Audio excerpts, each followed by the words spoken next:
41 ডিগ্রির দাপটে হাঁসফাঁস ঝালদা, তীব্র গরমে নাজেহাল সাধারণ মানুষ।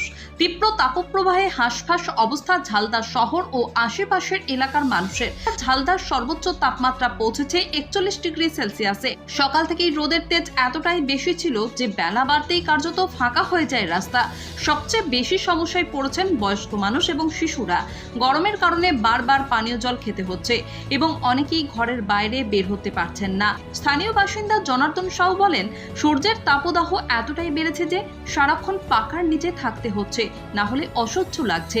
অন্যদিকে চিকিৎসক ডক্টর শিবাজি সিংহ দেও জানান, পরিবেশের ভারসাম্য নষ্ট হওয়ায় এই পরিস্থিতি তৈরি হয়েছে।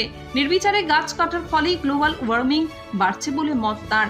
তিনি আরো বলেন, এখনই মানুষ সচেতন না হলে আগামী দিনে পরিস্থিতি আরো ভয়াবহ হতে পারে।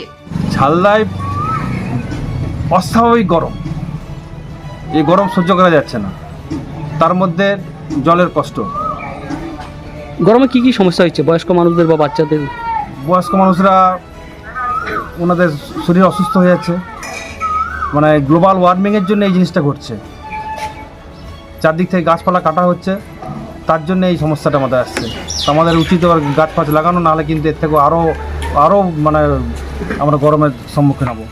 প্রচণ্ড গরম বেশি গেছে, মোটামুটি 45 ডিগ্রি তো উপরে হবেই তাপমাত্রা। তবে এইরকম রোদে আমরা বেড়াতেও পাচ্ছি না এবং ছেলেপুলেগুলোও সবারই অসুবিধা হচ্ছে। জলের আমাদের ক্রাইসিসও হয়ে গেছে একটু। হ্যাঁ, জলে খাবার জলেরও একটু কি কি সমস্যা হচ্ছে? কাদের বেশি সমস্যা হচ্ছে? বাচ্চা ছেলেদেরও সমস্যা হচ্ছে, বুড়া বৃদ্ধ বয়স্কদেরও সমস্যা হচ্ছে। তারপর এই যতটা পারা যায় আমাদের থাকতে হচ্ছে এই গরমের মধ্যেই। হ্যাঁ, সবসময় পানীয় জল, মানে বছরে এই দিনটা কমসে কম 10 বার জল খেতে হচ্ছে। রোদের তাপ তো প্রচুরই আছে অবশ্যই।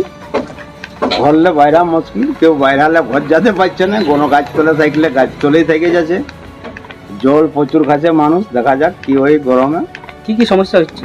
সমস্যা একটু সমস্যাই আছে গরমে, সব মানুষেরই সমস্যা। কাজ বাজ কোনোটাই, এখন মানুষের কাজও বন্ধ।